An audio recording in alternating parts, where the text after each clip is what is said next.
From VOA Learning English, this is the Education Report. Many Syrians are trying to study overseas while a civil war continues in their country. Thousands of Syrian university students sought help when they learned there was money to help them continue their education. Lynn Olzebok is with JUSOR, an organization for Syrians living overseas. JUSOR joined with the American-based Institute of International Education to create the Syria Consortium for Higher Education in Crisis. More than 40 universities in the United States and Europe agreed to provide emergency aid to Syrian students and professors. Each university decides which students to accept. Universities in the consortium are supporting 70 students right now. One member of the consortium is American University in Washington. It is supporting a Syrian graduate student and a faculty member in the university's School of International Service. Daniela Kais is the vice president of the Institute of International Education. She expects there will be aid opportunities for 600 Syrian students during the next few months. She notes that a former president of Portugal, Jorge Sampaio, launched a scholarship program called the Global Platform for Syrian Students. He created the program because of Portugal's history of educating Jewish refugee children during World War II.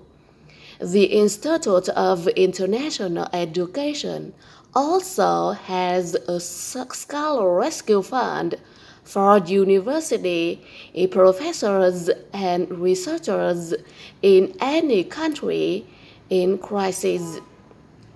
This year, the fund found places for 30 Syrian scholars in 5 countries. All of the scholarship programs may be found online at iie.org. For VOA Learning English, I'm Alice Villarreal. From VOA Learning English, this is the Education Report. The United Nations Children's Fund is appealing to international donors to help provide education money for Syrian school children. Safe places to learn, teachers, and supplies are all lacking, and almost 2 million young Syrian students have dropped out of school. UNICEF says about 40% of students from grades 1 to 9 across the nation no longer attend formal classes. UNICEF spokeswoman Marixie Mercado says about half of those children are now refugees in Lebanon, Jordan, Iraq, and Turkey.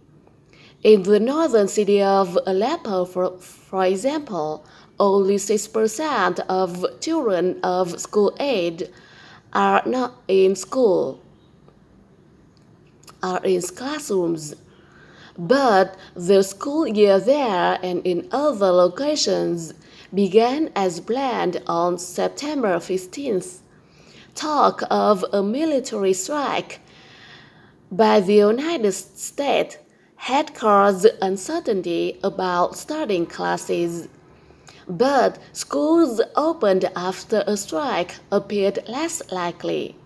Still, many children who once walked to school are now taken there by their parents, and other families have simply left the country.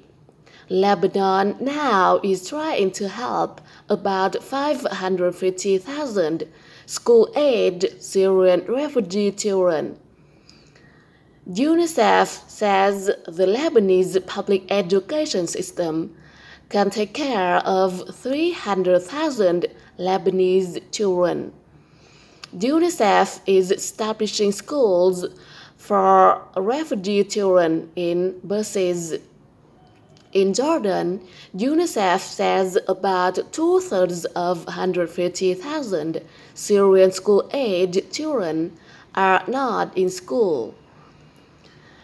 In Iraq, UNICEF says 9 out of 10 Syrian refugee children are out of school.